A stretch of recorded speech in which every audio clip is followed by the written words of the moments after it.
وسط میں، پوری کرۂ ارض کے وسط میں تمام عالم اسلام کے اسلامی ممالک ہیں۔ یہ تو تھے مواصلاتی وسائل، یہ بھی رب نے مسلمانوں کو عطا فرمائے۔ تیسرے نمبر پر آتے ہیں مادی وسائل۔ تیل کے کنویں کن کے پاس ہیں؟ تیل کے کنویں ہوں یا آگے پھر تیل کی کئی قسمیں بناتے ہیں، یہ پٹرول بن گیا، یہ ڈیزل بن گیا، یہ مٹی کا تیل بن گیا، یہ فرنس آئل بن گیا، یہ فلاں آئل، یہ فلاں آئل۔ رب نے وہ مراکز سارے مسلمانوں کو عطا فرما دیے۔ گیس کے ذخیرے، آپ کے گھروں میں سوئی گیس جل رہی ہے، وہ بھی رب نے مسلمانوں کو عطا فرمائے۔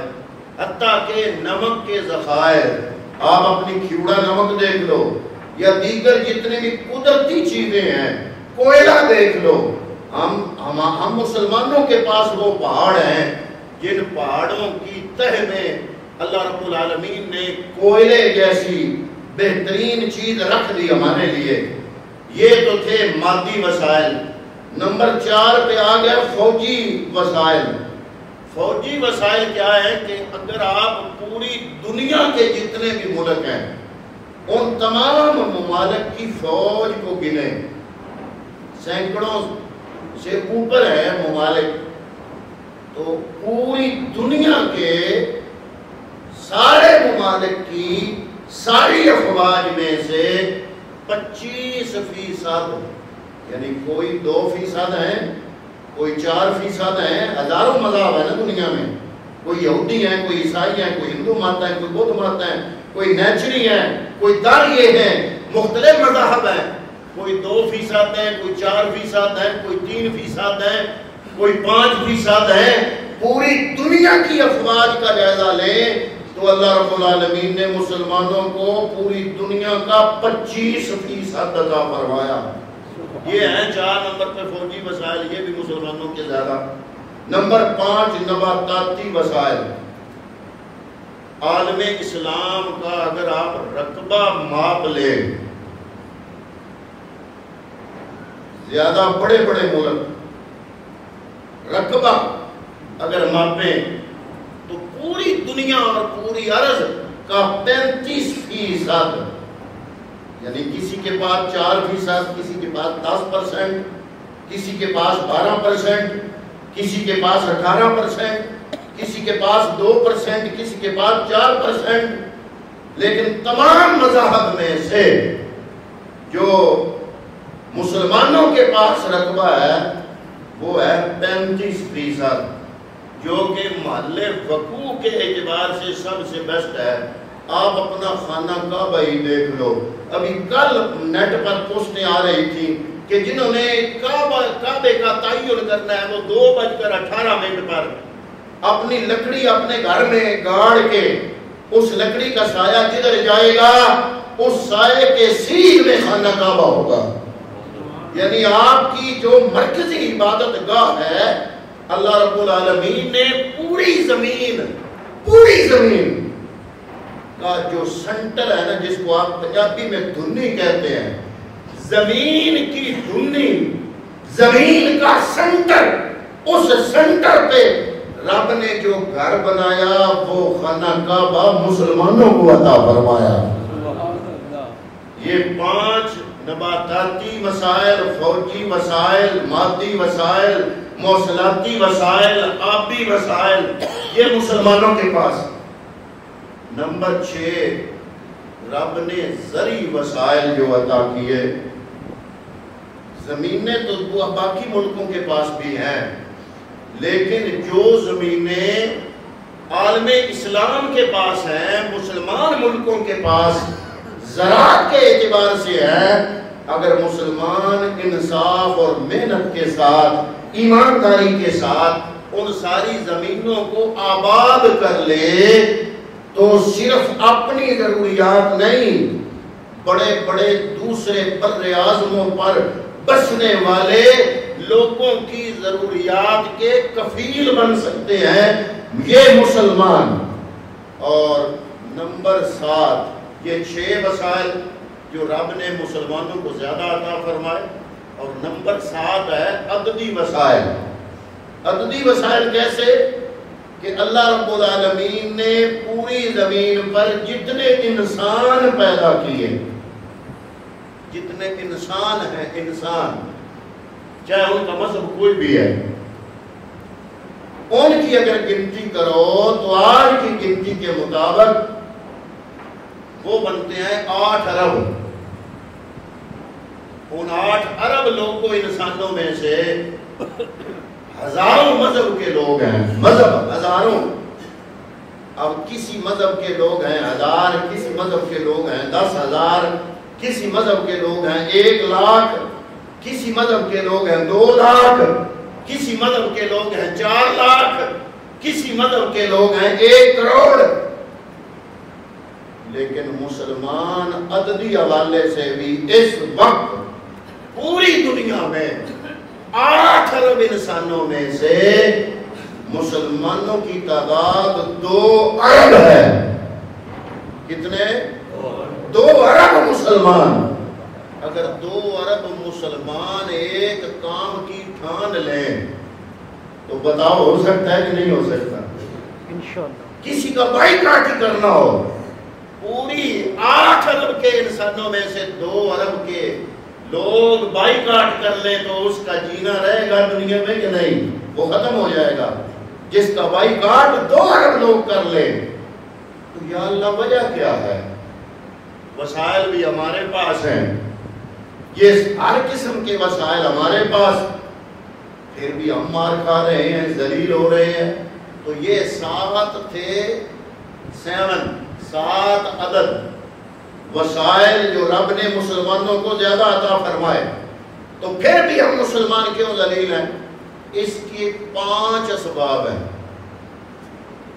ان 5 اسباب میں سے ہماری ذلت کے جو 5 اسباب ہیں، اس کے باوجود ہم ذلت میں ہیں، اس کے باوجود ہم مار کھا رہے ہیں، اس کے باوجود ہم نیچے لگے ہوئے ہیں، اس کے باوجود ہم پہ ظلم کیا جا رہا ہے۔ اس کی وجہ 5 اسباب ہیں۔ پہلا سبب ہے حقیقت ایمان سے محرومی۔ ایمان کا دعویٰ ضرور ہے، حقیقت ایمان نہیں ہے۔ ایمان کا دعویٰ ہم رکھتے ہیں، صرف کلمہ پڑھنا ایمان نہیں ہے۔ حضور نبی کریم صلی اللہ تعالیٰ علیہ وسلم نے فرمایا لا تدخلون الجنۃ حتی تؤمنوا، تم جنت میں داخل نہیں ہو سکتے جب تک ایمان نہ لاؤ۔ فرمایا ولا تؤمنوا، اور ایمان نہیں لا سکتے حتی تحابوا، یہاں تک کہ آپس میں محبت نہ کرو۔ ہم خوش ہیں، ہم سعودی عرب والے مسلمان خوش ہیں کہ عراق پہ امریکہ نے حملہ کر دیا۔ ہم سعودی عرب والے مسلمان ہیں، عرب مسلمان ہیں، اسلام سعودی عرب میں آیا، اور ہم سعودیہ میں رہنے والے مسلمان خوش ہیں کہ عراق پہ حملہ ہو گیا، اور ہم سعودیہ میں رہنے والے مسلمان خوش ہیں کہ امریکہ ایران کو دھمکیاں دے رہا ہے، اور ہم سعودی عرب میں رہنے والے مسلمان خوش ہیں کہ یہودیوں نے فلسطین پہ قبضہ کر لیا ہے، اور ہم پاکستان میں رہنے والے مسلمان خوش ہیں کہ یہ حملہ افغانستان پہ ہوا ہے، افغانی مارے جا رہے ہیں۔ آپس کی وہ حضور نے فرمایا پوری امت مسلمہ ایک جسم ہے، یہ نہیں ہو سکتا کہ ایک مذہب کو تکلیف پہنچے تو سارے جسم میں درد نہ ہو۔ جب ایک مذہب کو تکلیف پہنچے گی تو سارا جسم درد سے بلبلا اٹھے گا۔ حضرت صفوان بن سلیم حضور کے صحابی ہیں، حضور کی بارگاہ میں حضرت نے سوال کیا اَيَكُونُ الْمُؤْمِنُ جَوَانًا یا رسول اللہ، یا رسول اللہ کیا مومن بزدل ہو سکتا ہے؟ فرمایا نعم، مومن بزدل بھی ہو سکتا ہے۔ پھر دوسرا سوال کیا اَيَكُونُ الْمُؤْمِنُ بَخِيلًا، یا رسول اللہ کیا مومن بخیل ہو سکتا ہے؟ فرمایا نعم، مومن بخیل بھی ہو سکتا ہے۔ تیسرا سوال کیا اَيَكُونُ الْمُؤْمِنُ كِذَّابًا، یا رسول اللہ کیا مومن جھوٹا ہو سکتا ہے؟ فرمایا لا، ایمان بھی ہو اور بندہ جھوٹا بھی ہو۔ ہم صبح سے لے کر شام تک جھوٹ بولتے ہیں، ہم اپنا سودا بیچنے کے لیے جھوٹ بولتے ہیں، ہم اپنی چیز کا نرخ بڑھانے کے لیے جھوٹ بولتے ہیں، ہم اپنے چھوٹے چھوٹے فائدے کے لیے جھوٹ بولتے ہیں، بلکہ جہاں پہ ہمیں مادی فائدہ نہ ہو، صرف اگلے بندے نے مسکرانا ہو نا جواب میں، تو ہم وہاں بھی جھوٹ بولتے ہیں۔ تو یہ فرمایا جو پہلا سبب ہے وہ ہے حقیقت ایمان سے معرومی۔ کلمہ پڑھ لینا ایمان نہیں، وہ علامہ اقبال نے کہا تھا نا، چومی گویا مسلمانم بلرزم کہ دانم مشکلات لا الہ الا۔ آپ نے کئی کلمہ پڑھنے والے ایسے دیکھے ہوں گے، آپ ان کو جانتے ہوں گے، جو خنزیر بھی کھاتے ہیں اور کلمہ بھی پڑھتے ہیں۔ آپ کئی لوگوں سے واقف ہوں گے جو کلمہ بھی پڑھتے ہیں اور شراب بھی پیتے ہیں۔ آپ کئی مسلمانوں کو جانتے ہوں گے جو کلمہ بھی پڑھتے ہیں، دودھ میں پانی بھی ملاتے ہیں۔ آپ کئی مسلمانوں کو جانتے ہوں گے جو کلمہ بھی پڑھتے ہیں اور مرچوں میں سرخ اینٹیں پیس کر ملاتے ہیں۔ آپ کئی مسلمانوں کو جانتے ہوں گے جو کلمہ بھی پڑھتے ہیں، ملاوٹ بھی کرتے ہیں۔ تو یہ مسلمانی نہیں، وہ اقبال نے کہا تھا کہ یہ راز کسی کو نہیں معلوم کہ مومن قاری نظر آتا ہے، حقیقت میں ہے قرآن، اصل میں معاملہ یہ ہے کہ ہم نے صرف کلمہ پڑھ لینے کا نام ایمان رکھا ہے، حقیقت ایمان سے ہم معلوم ہے۔ دوسرا سبب ہے فرقہ واریت۔ ہمارے زوال کا اسباب جو ہیں، تزلل کے اسباب، زوال کے اسباب، ان میں سے دوسرا سبب کیا ہے؟ فرقہ واریت۔ ہمارا نبی فرقے بنانے نہیں آیا تھا، ہمارا نبی امت بنانے آیا تھا۔ ہم نے بنی بنائی امت کو فرقوں میں بانٹ دیا، بلکہ اب فرقوں والی بات تو پرانی ہو گئی، اب تو بات اس سے آگے نکل گئی۔ اب ہم کہتے ہیں میں چشتی ہوں، وہ قادری ہے، میری اس سے نہیں لگتی، چشتی کی قادری سے نہیں لگتی، قادری کی سہروردی سے نہیں لگتی، ہیں سارے اہل سنت والجماعت۔ بکھی والوں کی بیرا والوں سے نہیں لگتی، بیرا والوں کی بکھی والوں سے نہیں لگتی۔ میں کہتا ہوں میں سیال شری مرید ہوں، وہ بیرا شری مرید ہے، میری اور اس کی نہیں لگتی۔ معظم آباد والے کوشش کر رہے ہیں میرا مرکز مضبوط ہو، بیرے والے کر رہے ہیں میرا مرکز مضبوط ہو، بکھی والے کر رہے ہیں میرا مرکز مضبوط ہو، سیال شری والے کر رہے ہیں میرا مرکز مضبوط ہو، پیغام شری والے کر رہے ہیں میرا مرکز مضبوط ہو۔ ارے کوئی بھی یہ تو نہیں کر رہا کہ بندہ مومن قرآن کے مطابق عمل کر کے بندہ مومن مضبوط ہو، سبحان اللہ، بندہ مومن مضبوط ہو، قرآن پر عمل پیرا ہو۔ ہم کہتے ہیں ہم نے تو تقسیم در تقسیم اپنی پگڑیوں کے رنگ بھی بدل دیے، یہ سبز والے ہیں، یہ خاکی والے ہیں، یہ سفید والے ہیں، یہ کالی والے ہیں، یہ فلاں والے ہیں، ان کا یہ لباس، ان کا یہ لباس۔ ارے محمد عربی نے فرمایا بہترین لباس ہے تقوی کا لباس۔ یا رسول اللہ رنگ کون سا ہو؟ فرمایا رنگ وہ بہترین، وہ جو اتر نہ سکے۔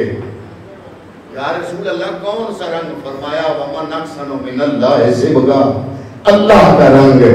سارے رنگ چھوڑو، کچا رنگ للہاری والا کہ چڑھتا لہنگا رہتا، ایک رنگ جڑا محمد کی غلامی ہے وہ نہیں رہتا۔ ہم نے چھوٹی چھوٹی تقسیمیں بنائی، ہم تقسیم ہو گئے۔ ہم نے یہ کوشش کی کہ میرا مرکز مضبوط ہو، میرے پیر خانے کا فائدہ ہو۔ ہم نے یہ بھی سوچا محمد عربی کے غلام مضبوط ہو جائیں، تقوی مضبوط ہو جائیں، متقی بن جائیں، ان میں قرآن اتر آئے، ان کی روحوں میں قرآن بسے۔ وہ جو اقبال نے کہا تھا کہ یہ راز کسی کو نہیں معلوم کہ مومن قاری نظر آتا ہے، حقیقت میں ہے قرآن۔ باقی قرآن نے اس کی بھی وضاحت قرآن میں کی ہے، سورہ روم کی آیت نمبر 32 ہے۔ فرمایا کل حزب بما لدیہم فرحون، ہر جماعت جو کچھ ان کے پاس ہے اس پر خوش ہے۔ کسی نے سبز پگڑی رکھ لی، کسی نے خاکی پگڑی بنا لی، کوئی ذکر میں ناچنے لگ گیا کہ یہ فلاں ہے، کسی نے خوش چپ کر کے ذکر شروع کر دیا، یہ آپس کی تقسیم میں۔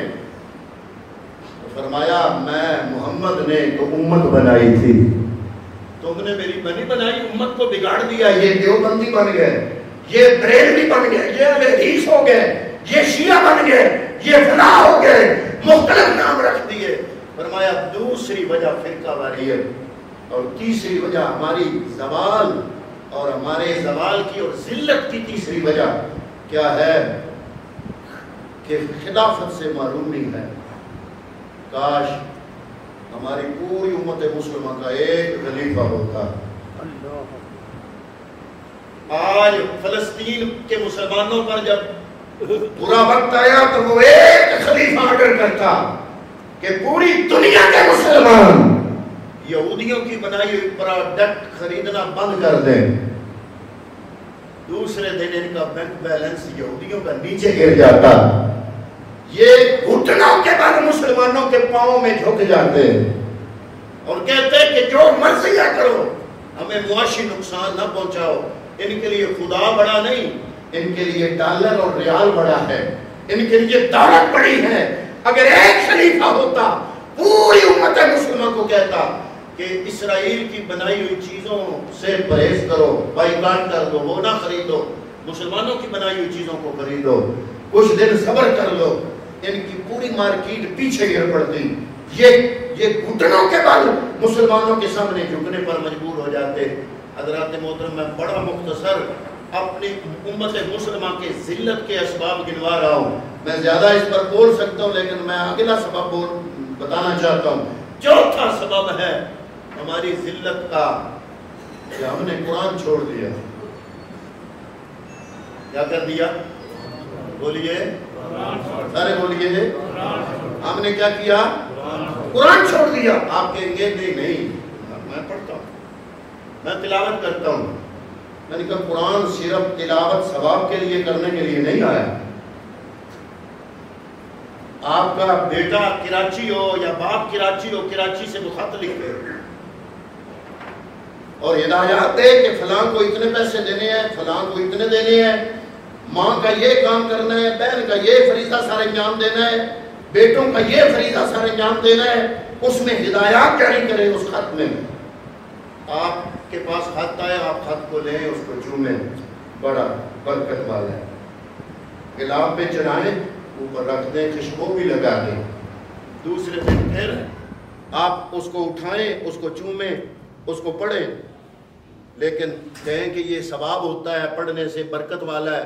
پھر خوشبو لگا کے اوپر رکھ دیں. جو کچھ اس میں لکھا ہے اس پہ آپ عمل، اس خط کے ساتھ آپ بڑا ادب کر رہے ہیں، اس کو بڑا پوج رہے ہیں، بڑا چوم رہے ہیں، بڑا چاٹ رہے ہیں، بڑے بڑے ریشمی غلافوں میں رکھا ہے.